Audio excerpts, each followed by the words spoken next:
시청자 여러분 안녕하십니까? VOA 모닝뉴스입니다. 도널드 트럼프 대통령이 언젠가는 북한에 큰 재건이 일어날 것이라며 북한 문제 해결에 대한 기대감을 다시 피력했습니다. 또 바락 오바마 전 대통령이 김정은 위원장과 전화 통화를 시도했지만 성사되지 않았다고도 말했는데 즉각 반론이 제기됐습니다. 첫 소식 박형주 기자가 보도합니다. 도널드 트럼프 대통령은 21일 백악관에서 열린 강요회의에서 북한에 대한 매우 흥미로운 정보가 있고 많은 일이 진행되고 있다고 밝혔습니다. 지난 5일 스웨덴 미북 실무협상이 결렬로 끝난 뒤 처음으로 북한 이야기를 꺼낸 건데 협상에 대한 구체적인 언급 없이 어느 시점에서 중대한 재건이 이루어질 것이라고 말했습니다. There's some very interesting information on North Korea. A lot of things are going on. And it's going to be a major rebuild at a certain point. 트럼프 대통령은 또 북한 김정은 위원장과 좋은 관계를 강조하며 자신이 대통령이 되지 않았다면 북한과 전쟁을 할 수도 있었다고 말했습니다. 그러면서 바락 오바마 전 대통령과 달리 김 위원장과 자신은 통화가 가능하다고 언급했습니다. I said, did you ever call him? No. Actually, he tried 11 times. But the man on the other side, the gentleman on the other side, did not take his call. Okay? Lack of respect. But he takes my call.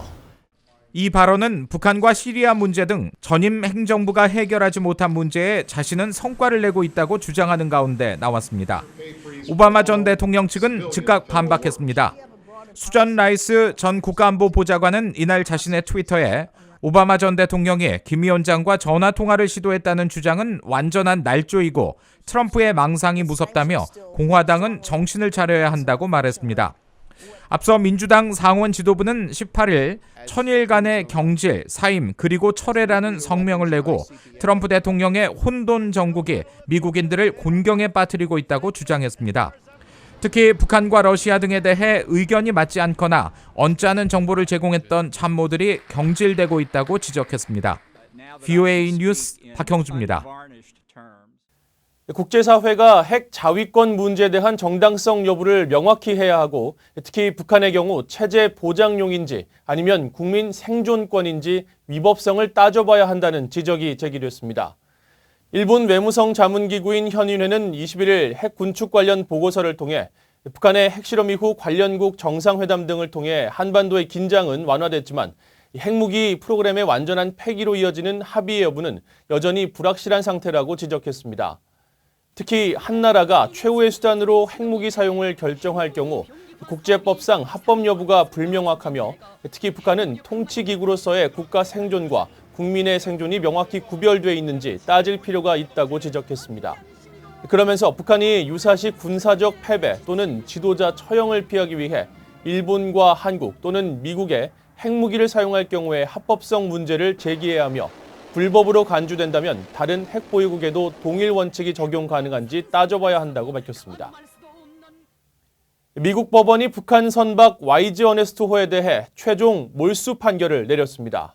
북한이 법적 대응을 하지 않으면서 별도의 공방 없이 최종 결정이 내려지게 됐는데 북한 자산이 미국 정부에 공식 몰수된 사실상 첫 사례로 기록됐습니다.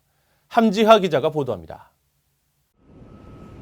이번 소송을 담당한 미국 뉴욕 남부 연방법원은 21일 대북제재 위반 혐의로 압류된 뒤 매각 처분된 북한 선박 YG 어네스트호의 몰수를 최종 승인했습니다. 법원 기록 시스템에 게시된 최종 판결문에는 피고의 물품, 즉 YG 어네스트호가 원고인 미국 정부에 몰수된다는 내용과 미국 재무부 혹은 피지명인이 법률에 따라 YG 어네스트를 처리하고 이번 판결문 사본을 미 검찰 측에 전달하라는 명령이 담겼습니다. 또 YG 어네스트호의 소유권을 주장한 오토 원비어의 부모와 북한에 납북됐다 사망한 것으로 알려진 김동식 목사의 유족 등이 모든 권리를 미국 정부에 이양한다는 합의에 대해서도 재판부가 인정한다는 내용도 포함됐습니다.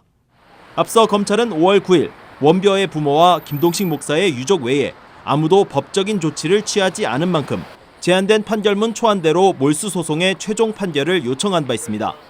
법원은 검찰이 작성한 판결문 초안을 수정하지 않아 검찰의 요구대로 최종 판결이 이뤄지게 된 겁니다. 이번 판결로 YG 어네스트호는 미국 정부가 북한 자산을 정식으로 몰수해 매각한 첫 사례로 기록될 것으로 보입니다. 현재 매각 금액은 미 연방 마셜국이 보관 중이며 조만간 원벼의 부모와 김동식 목사의 유족들에게 분배될 예정입니다.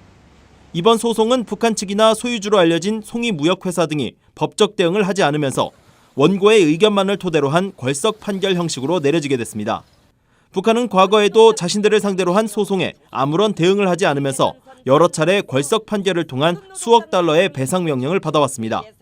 지난 8월 경매를 통해 매각된 YG 어네스토어는 현재 싱가포르 선적의 예인선에 이끌려 싱가포르 방향으로 이동 중입니다. VOA 뉴스 함자입니다. 네팔 정부가 최근 자국에 있는 모든 북한 사업체에 이달 말까지 철수할 것을 거듭 지시한 것으로 알려졌습니다.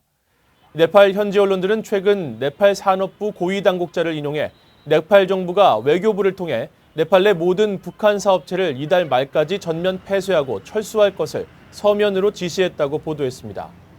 또 이 당국자는 현재 네팔에 남아있는 북한 사업체는 식당과 병원, 소프트웨어 회사 등 모두 9개라고 말했습니다. 앞서 네팔 정부는 지난달에도 북한 사업장의 2달 내 폐쇄와 철수를 요구하는 최후 통첩을 보낸 것으로 알려졌습니다. 세계 동물보건기구가 북한의 아프리카 돼지열병 발병 실태 공개를 촉구했습니다.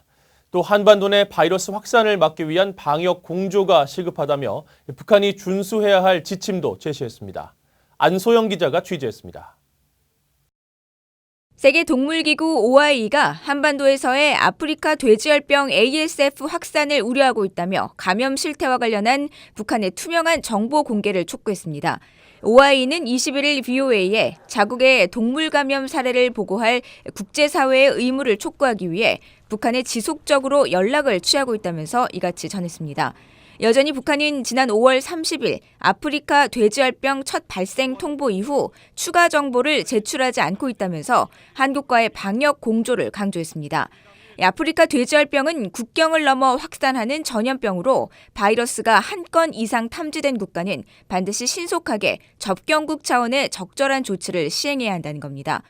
한국 정부는 21일 경기도 연천군 민간인 출입통제선 내의 야생 멧돼지 사체에서 11번째로 돼지열병 바이러스를 검출했다고 밝혔습니다. 북한과의 접경 지역을 따라 돼지열병이 광범위하게 퍼져 있는 것으로 나타났습니다.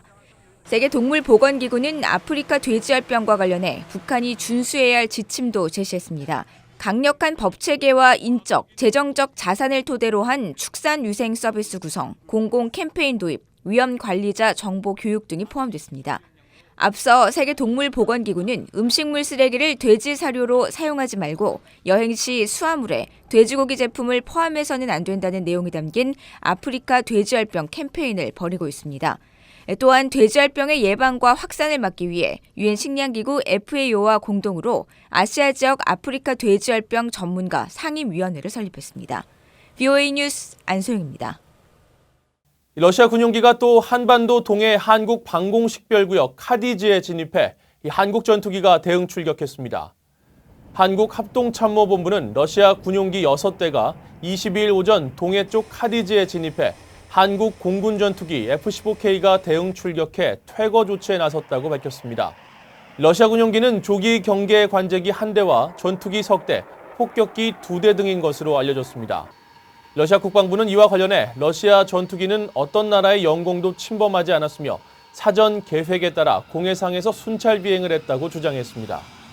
앞서 지난 7월과 8월에도 한국과 러시아는 러시아 군용기의 한국 방공식별구역 진입과 관련해 갈등을 빚었으며 양국 군 당국은 23일 서울에서 합동군사위원회를 열고 이 문제를 논의할 것으로 알려졌습니다.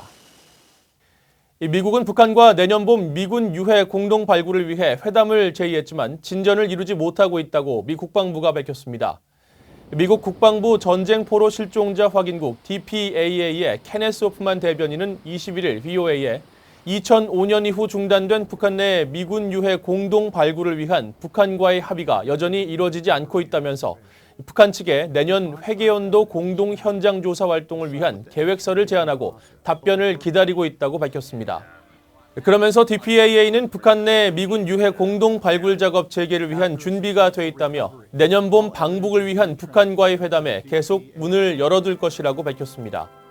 북한은 1차 미북 정상회담 이후 지난해 7월 미군 유해 55상자를 송환했지만 지난 2월 2차 미북 정상회담 합의 결렬 이후 미군 유해 관련 논의에 일절 응하지 않고 있습니다.